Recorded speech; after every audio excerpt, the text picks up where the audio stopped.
Om Shanti. Life में जब भी कोई बात आई, परिस्थिति आई, तो सब ने कहा मेडिटेशन करो, ध्यान लगाओ, पर करना कैसे है ये किसी ने नहीं बताया। तो हमने अभी तक स्वयं के बारे में जाना और परमात्मा के बारे में जाना। अब बचा है उससे कनेक्शन जोड़ना। तो आज हमारा टॉपिक है राज योगा मेडिटेशन। राजयोग, राज मतलब राजा। इसको राजयोग क्यों कहा जाता है? क्योंकि ये सब योग का राजा है। इसमें सब योग समाये हुए हैं और इसके द्वारा हम अपनी कर्मेंद्रियों के मालिक बनते हैं।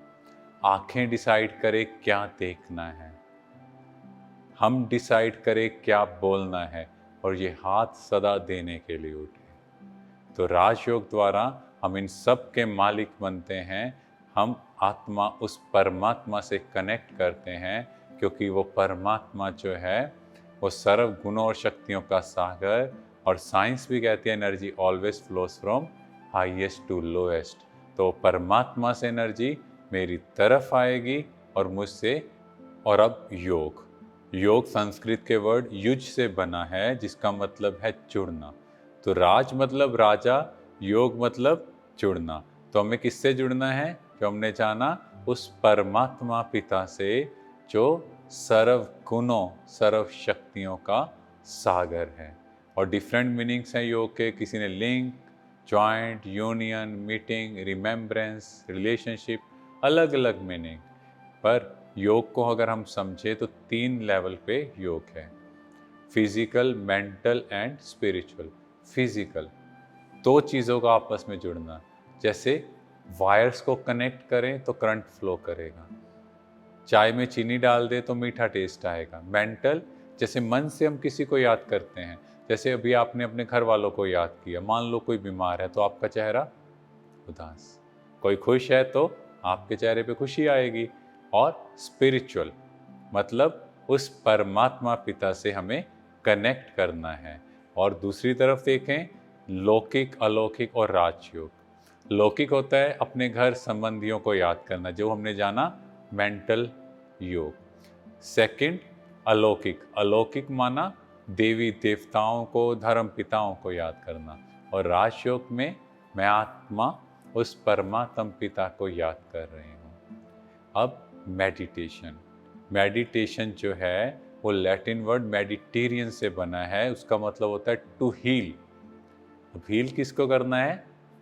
आत्मा को। तो राजयोग मेडिटेशन एक ऐसी विधि है जिसमें मैं स्वयं की कर्मेंद्रियों की मालिक, स्वयं की मालिक बनती हूँ और अपनी आत्मा की हीलिंग करती हूँ। जो आज तक लोगों ने इतना कुछ कहा, उसने ये कहा, उसने वो कहा, मैं उन सब की हीलिंग करती हूँ। तो राजयोग में 8 प्रकार के योग समाये हुए हैं। सबसे पहले बात करें कर्म योग। गीता में बार बार कहा कर्म योग, और हमने क्या कहा? भाई अपनी घर गृहस्थी चलानी है, पैसा कमाना है, वो कर्म योग हो गया। नहीं, कर्म करते हुए उस परमात्मा की याद में रहना, उसको कर्म योग कहा जाता है। जब उस परमात्मा की याद में कर्म होगा तो वो कर्म परफेक्ट होगा। नेक्स्ट भक्ति योग। भक्ति, भक्ति में क्या होती है? भावना। तो हमारे अंदर भी क्या भावना है? वो हमारा पिता है। थर्ड है संन्यास योग। सन्यासी क्या करते हैं? घर गृहस्थी छोड़ कर जाते हैं। और परमात्मा क्या कहता है? बच्चे घर गृहस्थी में रहो, सबके बीच में रहो, पर नेगेटिविटी आप पे असर न डाले, जैसे कमल का पुष्प होता है। फिर है समतव योग। समतव माना बैलेंस। अगर हम देखें, या तो लोग घर गृहस्थी में बहुत उलझे हुए हैं, या फिर एक तरफ परमात्मा की तरफ ही लग जाते हैं। परमात्मा कहते हैं दोनों में बैलेंस, घर का काम भी करना है और परमात्मा को याद भी करना है। फिर है ज्ञान योग। दुनिया में जितने भी योग हैं, जब भी कहा गया ज्ञान नहीं दिया गया, परमात्मा पहले आत्मा और परमात्मा का ज्ञान देता है, फिर योग करना मेरे लिए इजी होता है। तो ज्ञान मिला, योग करना कैसे है? सहज योग। इसके लिए कोई विधि नहीं है कि क्रॉस लेग बैठना है, ऐसे ही बैठना है, हाथ ऐसे होने चाहिए। नहीं, परमात्मा मेरा पिता। तो अगर घर में अपने पिता से बात करनी है तो कैसे करते हैं? दिल से। ऐसे उस पिता से जो भी बात करनी है सहजता से बात करो। फिर है बुद्धि योग। अभी तक हमने सुना कि सारा जो पार्ट है वो मन का है। परमात्मा कहते हैं बच्चे बुद्धि को क्लीन एंड क्लियर करो, क्योंकि मन और बुद्धि एक दूसरे से कनेक्ट हैं। जब बुद्धि बिल्कुल साफ होगी ऑटोमेटिकली मन वही थॉट क्रिएट करेगा। एंड लास्ट इज हठ योग। दुनिया में हठ करते हैं, आज भोजन नहीं करना, आज एक पैर पे खड़े होना, या हठ है स्वयं को बदलने का, उस परमात्म पिता से कनेक्ट करने का। तो अभी हम एक वीडियो देखते हैं, उस वीडियो से हमें और क्लैरिटी होगी। मेरा मन नहीं था, उन्होंने जोर दिया तो मैंने खा लिया। मुझे ये सब कुछ ठीक नहीं लगता, लेकिन मजबूरी है। मैं तो डॉक्टर बनकर सेवा करना चाहती थी, लेकिन वो खुश नहीं थे। क्या करें, लोक लाज का ध्यान तो रखना ही पड़ता है।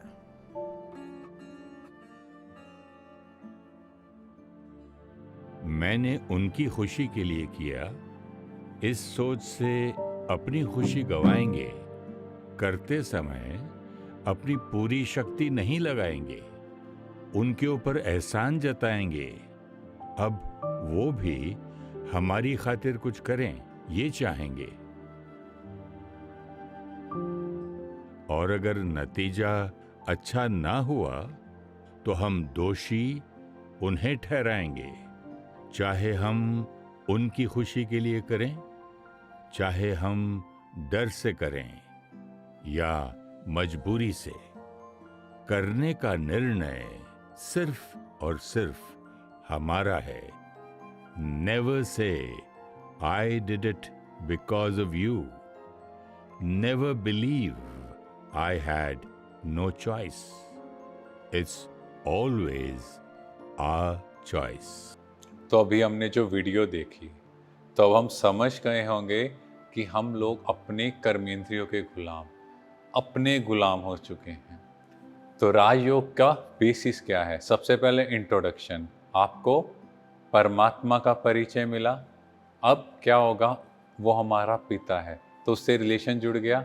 उससे रिलेशन जुड़ा तो पिता से क्या होगा? प्रेम होगा, और पिता का जो सब कुछ होगा वो बच्चे का होगा। तो जो बाप का वो बच्चे का हो गया, माना मुझे सब कुछ मिल गया।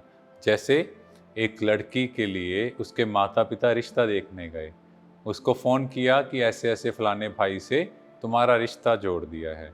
अब क्या होगा? उसको इंट्रोडक्शन मिली, उसके मन में हो गया ये मेरा होने वाला पति है। अब उसके मन में उनके लिए प्रेम हो गया। तो कोई भी बात आई या किसी ने कुछ कह दिया तो क्या कहेगी कि मेरे जो पति हैं वो ऐसे नहीं ऐसे करेंगे, मेरे से बहुत प्यार करेंगे।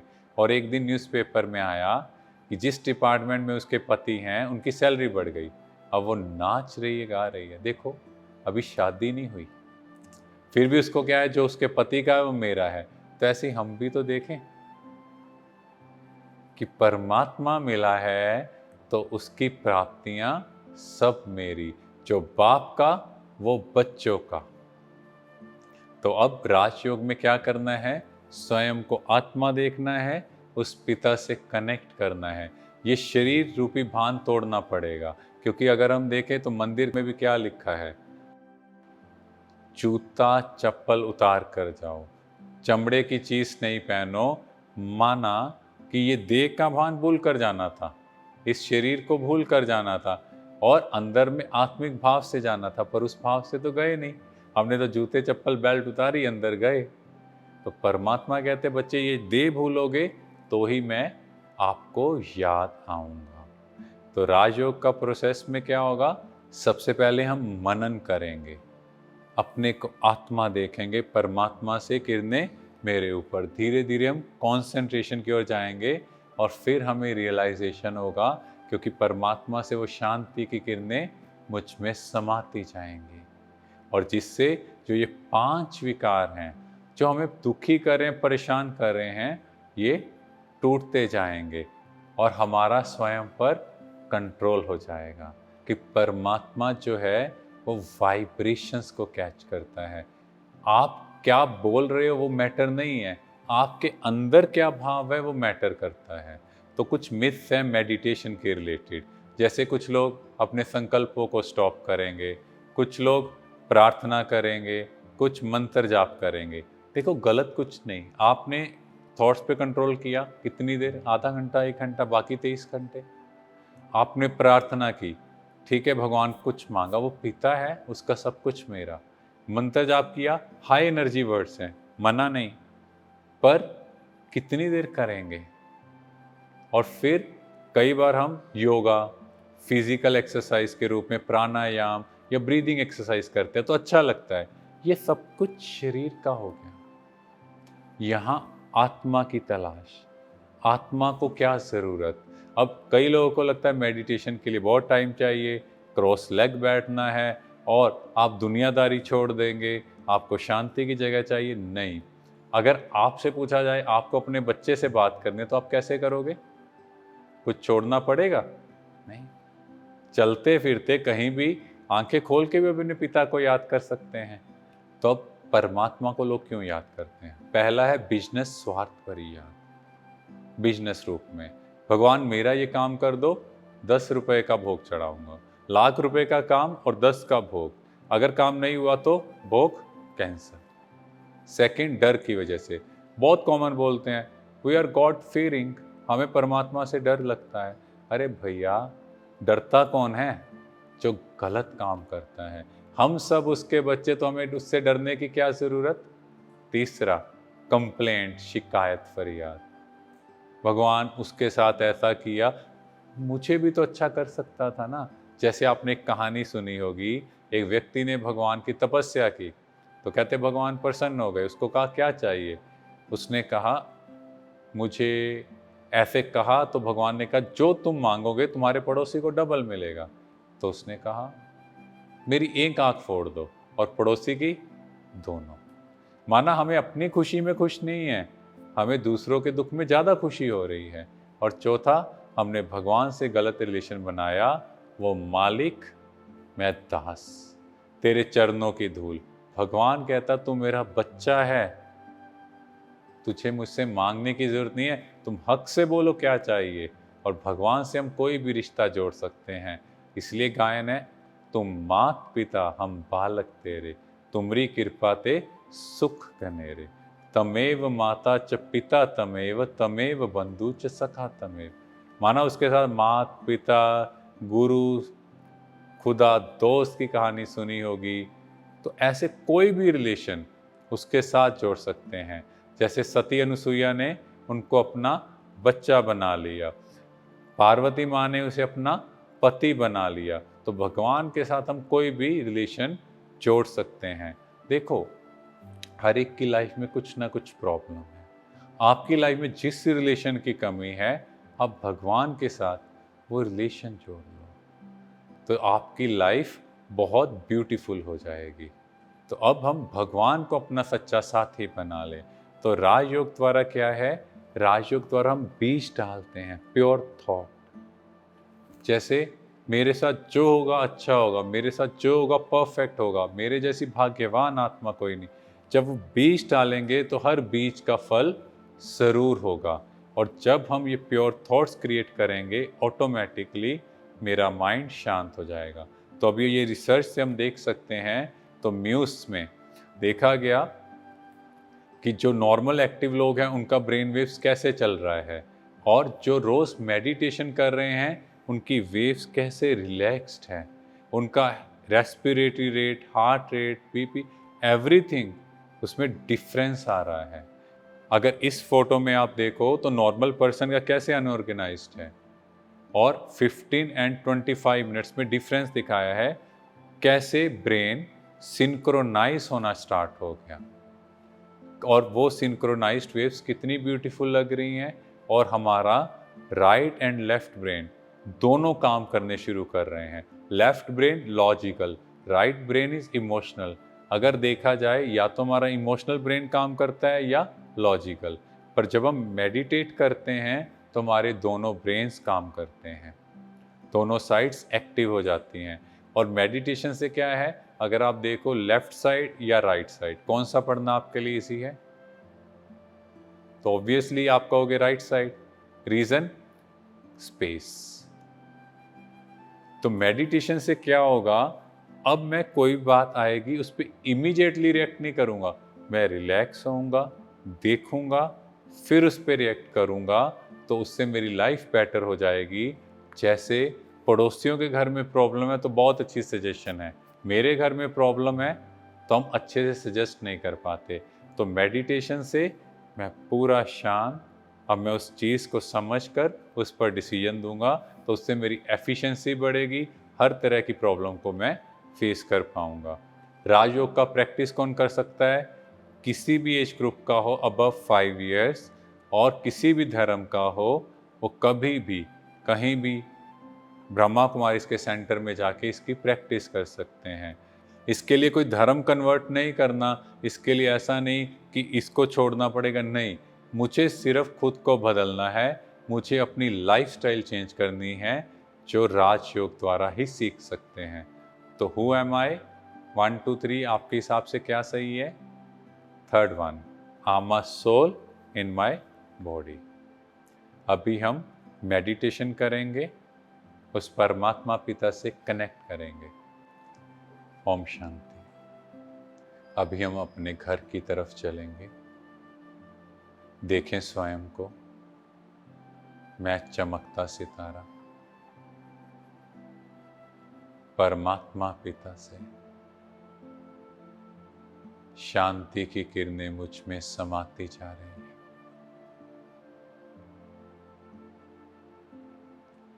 और मैं सितारा अब इस शरीर से अलग होकर धीरे धीरे ऊपर की तरफ चल रहा हूं, इस घर के ऊपर, इस शहर के ऊपर, बादलों से पार, इस पृथ्वी ग्रह के ऊपर, सूर्य चांद से भी पार, अपने घर, परम धाम,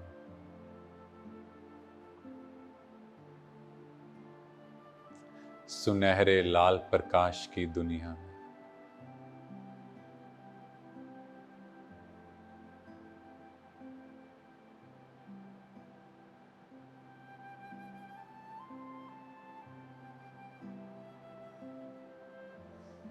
जहां बस बाबा और मैं,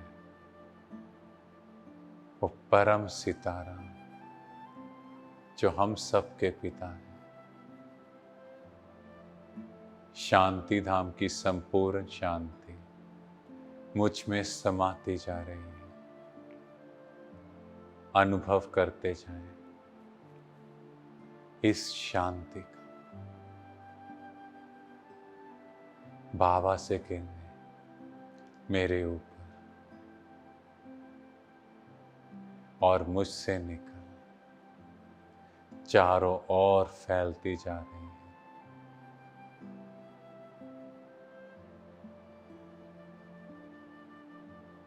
अपने मन में जो भी बात है अपने पिता से कह दें, क्योंकि वही मेरे असली पिता हैं, मेरे सच्चे साथी। अपने दिल की हर बात सच्चे दिल से उसे सुना दें।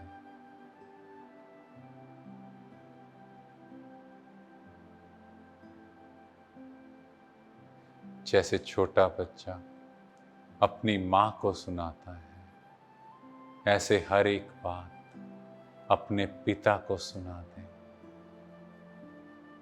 और एकदम लाइट हो जाए, हल्के हो जाए।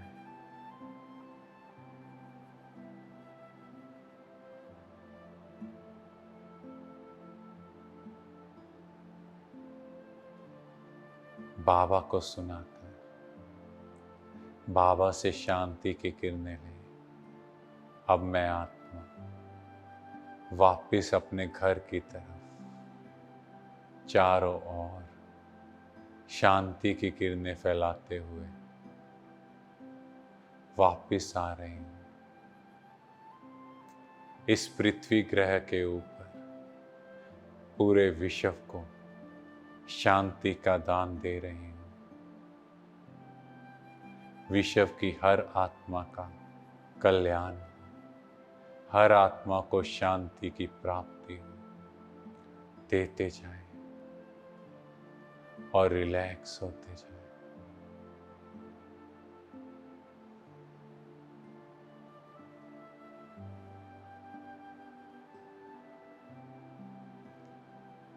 जैसे जैसे बाबा से किरणें लेकर मैं इस विश्व में फैला रही हूँ, पूरे विश्व में शांति के प्रकंपन फैलते जा रहे हैं।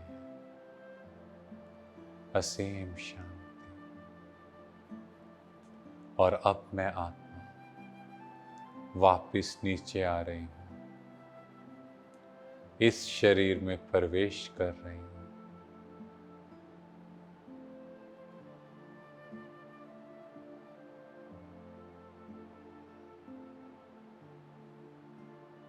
एकदम लाइट, एकदम हल्के। ओम शांति। Thank you. और अभी हम लेटर टू गॉड एक्टिविटी करेंगे। आप सबको रोज रात को सोने से पहले जो भी दिनचर्या में बातें हुई, जो भी इधर उधर किसी ने कहा, वो शिव बाबा को सच्चे दिल से लिख दो। अपनी कमी कमजोरी बता दो, जैसे छोटा बच्चा माँ को बताता है। और लेटर चाहे फेंक दो, फाड़ दो, कुछ भी करो, पर अपने अंदर की सारी कमी कमजोरियाँ अपने पिता को सुना के एकदम रिलैक्स हो जाओ। इससे आप देखोगे आपकी नींद की क्वालिटी बहुत अच्छी हो जाएगी। और कल हम जानेंगे सृष्टि चक्र के बारे में कि हमारे कितने जन्म हुए और ये सृष्टि कितनी पुरानी है और कब से हम इसमें रोल प्ले कर रहे हैं। ओम शांति।